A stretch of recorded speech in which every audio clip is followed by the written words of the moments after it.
Kind of start things out, Jenna. You brought up in the Q&A, I thought, something really powerful about the line about being gay. Yeah. And that being a very pivotal moment for you. You had to kind of go, you had to ask someone for help. Can you tell us a bit about the importance of that line and who you went to and how that kind of maybe solidified not only your knowing that this was something, but also help with maybe getting some of the cast on board? Yeah, so when I was writing the script, that line, I don't want to be gay, I was very worried that was going to be misconstrued and something that people might misinterpret that's how I feel now, or like it would be there'd be like a sort of a negative cloud around it. But when I was going through that process of coming out, it didn't look like what I had imagined my life looking like when I was growing up. Like I was a sucker for fairy tales, and a princess meeting a Prince Charming. And when I realized I was attracted to princesses, it just didn't really match the fairy tale that I had in my head. And so there was this tension, and because I was resisting what was actually going on. And that moment in the movie, I wanted it to be this like explosive moment where it was like I found the words to this tension that had been built up, that I probably hadn't put words onto those emotions, and it comes out like when in that scene with Haley. But it made me uncomfortable to say on camera, and it felt really raw, and it struck a nerve. That was the line, though, that Kevin Pollak, he called me at midnight on a Friday, and he was like vetting me, and he eventually said he was doing it, and he pointed that line out specifically of being something that attracted him to the project, because he thought it was a very powerful thing that was being said, and he hadn't seen it said before. And Cloris and Bruce also pointed out that line for being attracted to the story. And the night before we shot it, I knew the line felt like it was like something, because even working with a teacher of mine, he was like, the comedy becomes justified, the reluctance to say it yourself or to come out, all of that like cluster of confusion and that hesitancy when we realize that like it's my the self-acceptance I'm fighting for is my own, like that moment sort of justifies all of that behavior and grounds it. So I knew it was important, but having to say it on camera was really scary. So I called my cousin, who is a lesbian. I have two cousins that are lesbians, so we had like a very lesbian Thanksgiving. And when I called my older cousin, and I said, how does this line land with you? And we just talked out why the line was important. And she agreed that she felt it was important. And she said, look, you're going to have backlash. You're going to have backlash about everything. She's like, you're going to get backlash about like everything under the sun. Everyone is going to have opinions. Like you felt important about this, like, stay true to what you're trying to do and don't worry about backlash. And, and it was like the pep talk I needed after like not sleeping for 48 hours and probably having a carrot stick all day. And I just was like, your head starts spiraling during production, and just start to ground yourself and make sure you're still very clear in the vision that you wanted to make and the message that you're trying to put out into the world. I've got to ask then, writing wise for you, how much has changed because of this experience making this film for you as a writer? Obviously the drafts, it must have changed, and then getting on set with them must have changed it, but now writing what you do now, has it been impacted by this project and this film? Oh yeah, absolutely. The script what we shot is very close to the script because we just didn't have the luxury of time. We had 15 days of principal photography. Which is insane. It was insane. Yeah. And so there was just not a lot of opportunity for improvisation, and there was definitely moments of improv, that like made it in the film, but we just didn't have time for everybody to do that. So the gems that sort of snuck in, a lot of them were amazing, and I'm so happy we had them. We just didn't have a lot of time. So we ended up shooting very close to the script. But like now when I'm writing my next feature, I definitely have a very clear idea of like, oh, this is going to be a problem. Like, how can I address this problem sooner rather than later? And I keep saying like I'd love to make my next movie now, because those like errors that you see, those mistakes, I wish I got that shot, like those wounds are so fresh that it would be really nice to sort of jump into the next project, so I can just like do it, having learned from those lessons. And then I'm sure that next project will have its own set of lessons. It keeps building, learning as much as you can. So we were kind of talking about food. I'll jump into the food questions. Tell me a bit about the smoked turkey, because we're from Dallas, so Texans will recognize it. But tell me about, you said your friend Ryan, who's, I'm guessing, Austin in the movie. I would say, if Ryan's watching, I need Ryan to see the movie. He is one of my best friends he's like one of my best friends, and he was my roommate for 4 years, and which I actually think as a writer was so helpful, because I think he's hilarious, and he gave me so much dialogue that I should attribute some of my funny lines to him. But he came to Thanksgiving because his family lives in Texas. Yeah. And he would always send my family a smoked turkey. Like every year, some smoked turkey. And we still get the smoked turkey.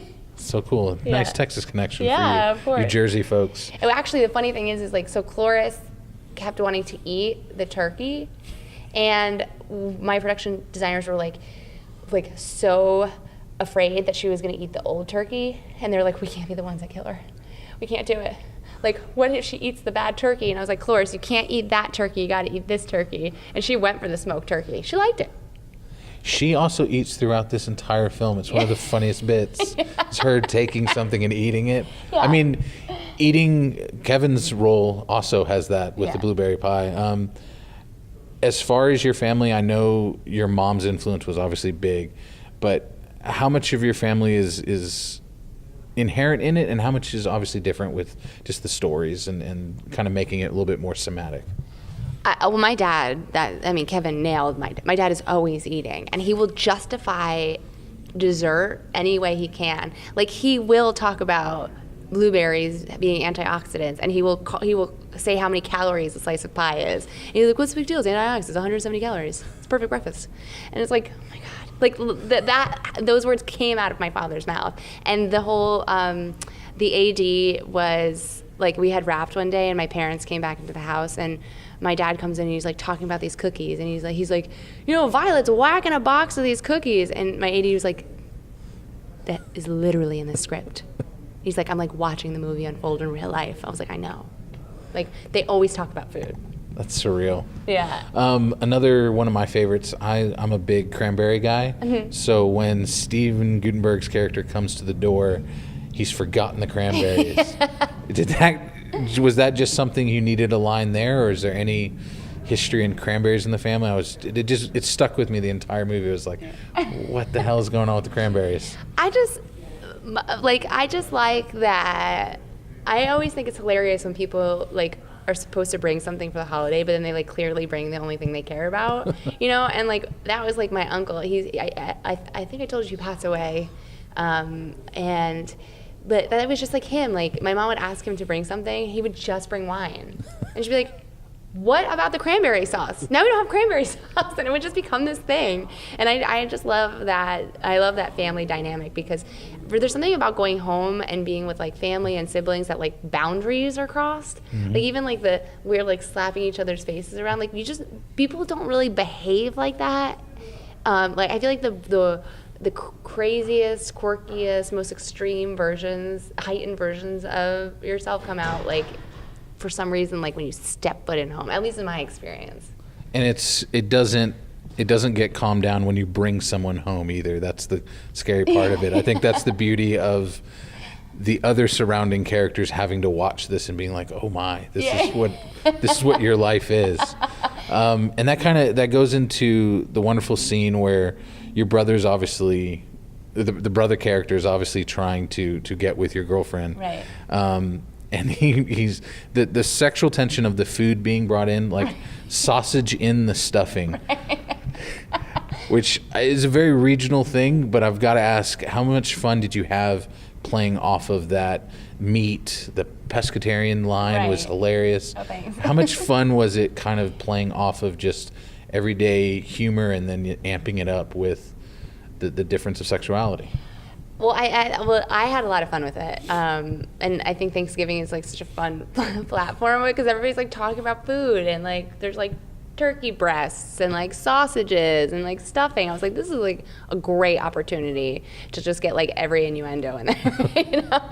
And my brother is also like, of all the characters, my brother is not like that. My brother's like super cool and like quiet, and he's an accountant, but I was like, I can't write that. I need him to hit on my girlfriend, you know. And so my brother's actually the furthest from my family member, but yeah. And DeVram, who plays my brother, like playing off of him with all those ridiculous food things, it's very difficult to keep a straight face.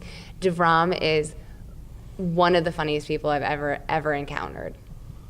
As far as shooting 15 days, what was the most difficult day to shoot, and then what was the most satisfying day to shoot? Well, that's a good question. No one has asked that. The most difficult day to shoot was probably when we had the blizzard, just because that day we were supposed to shoot outside, and we had to rewrite really quickly. Also, the cartel scene was really hard to shoot because I made the decision to wear a dress, and it was 0 degrees outside. It's one of the few night shots too. Yeah, it was so unbelievably cold. It was painful. That was not fun to shoot, except it was really, really wonderful when Cloris is pushed and then she throws the turkey. Like, that made it sort of worth it. And because she was oh my God. I remember it was like her, it was time to throw the turkey, and I was like, Cloris, are you excited? She's like, I'm shivering with ecstasy. Because she was so excited to throw the turkey. It was so amazing. And the most satisfying day to shoot was probably, I'm trying to think of, I mean, the days were so long.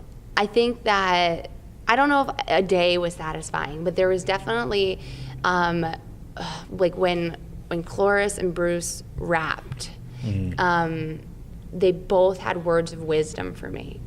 So like, and that they like pulled me aside and whispered in my ear, and I was like just so overcome with gratitude. And it was like just like this moment that was like, I can't believe this is happening.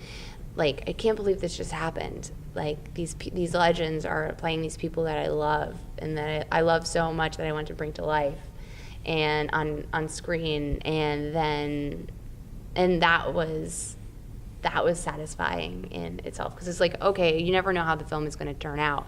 However, this amazing experience and this amazing collaboration happened, and I felt like I grew a lot through the process, even though it was short-lived. And I was like, for that, I felt like I was okay with that.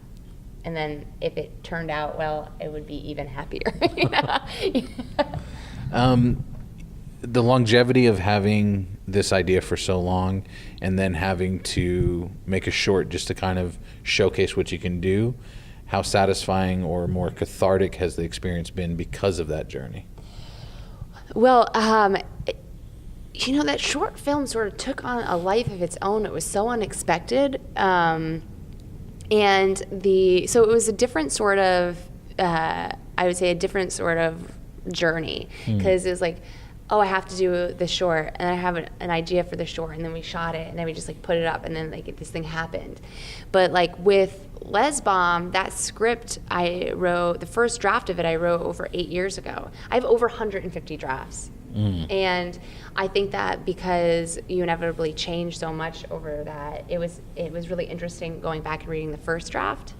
And, you know, it was much more dramatic. And I'm so happy that I was given that distance between, I think, the emotions of going through it, and provided the time to be able to look back at it through a comedic lens. Sometimes that distance allows. And so I think that the feature was more satisfying in that I could, like, identify what I thought was personal growth. But they were both rewarding in their own ways. Is it more nerve-wracking being on this side of the camera when you're filming your own film and just trusting your DP knows, or your AD, and everything's going right, or do you prefer being on the other side of the camera and seeing the action? They have a movie that I'm trying to package now, and that I just want to direct that one. But like when I was on, a lot of my performances, I only had like 2 takes because we just didn't have time. And it just came down to really, I played sports growing up, and there's just this feeling when everything is sort of moving as it should, and there's this intuitive nature, and there's this, like, you know, when you're playing basketball, you have to pass to your teammate, but you can't telegraph the pass. But you sort of feel the team sort of come together and things are working. And so I was looking for that feeling. And if I felt it, I'd watch that take, and if it was that, we moved on. I would have loved a lot more time, but... Is that your softball picture that's on the... Yeah. Okay, just curious about that, other sports. That. And then I asked this in the Q&A.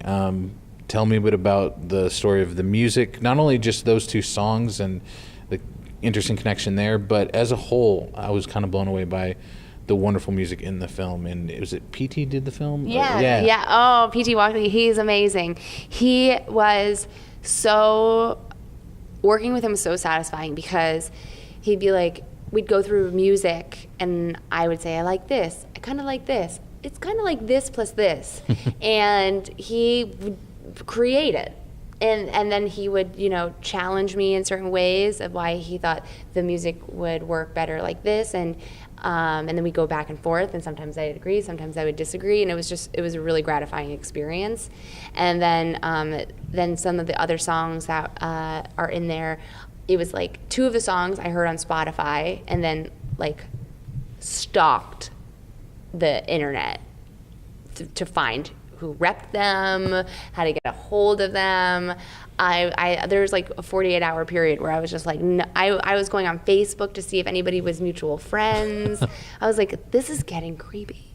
But like, I found them and got in contact with their managers, and it all worked out. Like, I cannot believe it worked out, because the songs that, all the songs that I wanted in the film made it in the film.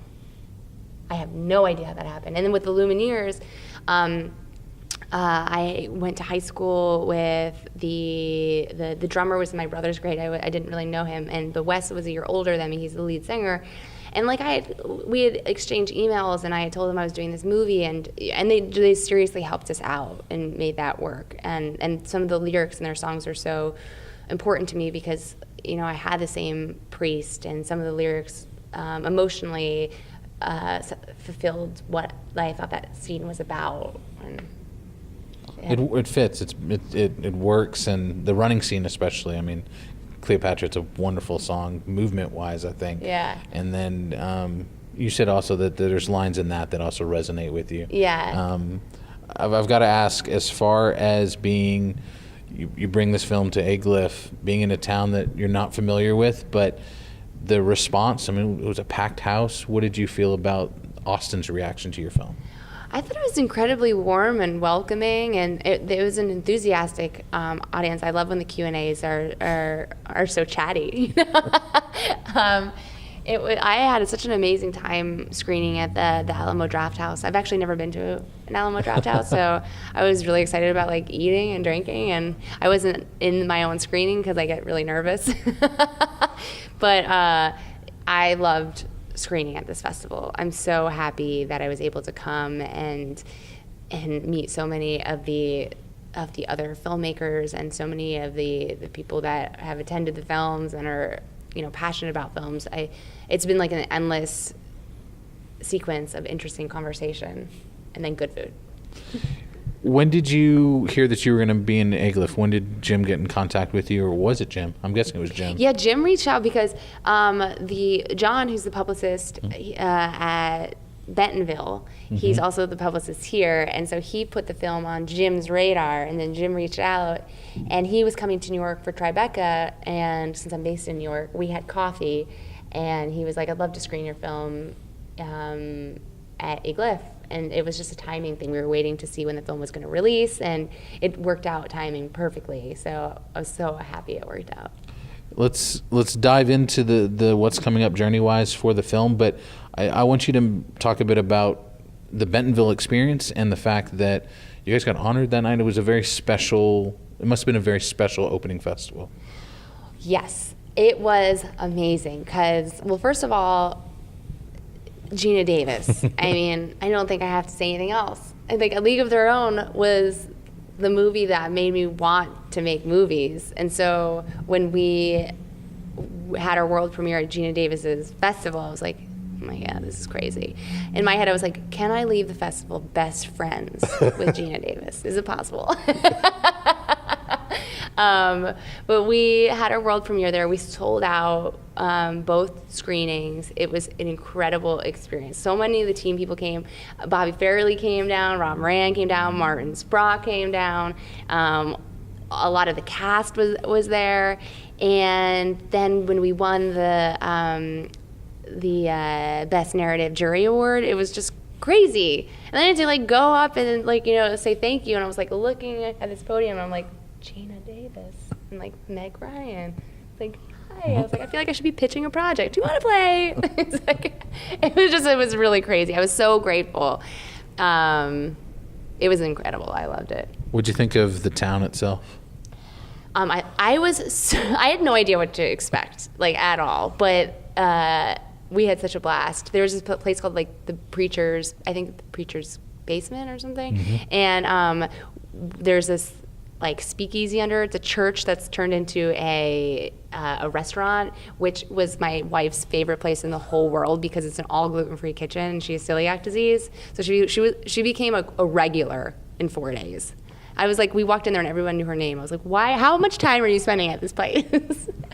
And we had amazing weather too. So I feel like that always adds. Yeah, the Ozarks, it's a beautiful area itself. Yeah. It's pretty. Yeah, I had no idea. I was like, I want to come back every year. So I've got to ask, where's the film go from here? And if you want to tell us the other important information, you can. But yeah. So we will be in theaters this fall in November. And if you want, and if anybody wants more information, if you go to lezbombmovie.com, you can sign up for a newsletter. And like I've sent out like 3 newsletters in 3 years, so like relax. And so I'm not gonna go crazy. And then so that'll be in November, and then we're going to a handful of festivals up to that point. And then you guys on Instagram, Facebook, Lez Bomb Movie, correct? Yeah, it's like at Lez Bomb Movie. Yeah. Yeah, and I'm on Instagram at Jenna Laurenzo, Laurenzo. We were curious how you pronounced it. We didn't want to anger the Jersey folks. So. Yeah, no, everyone's always spelled my last name incorrectly. It's like always growing up. And so I'm always like, it's Lauren with a Zo. I think that's the best way to end it right there. We won't forget your name.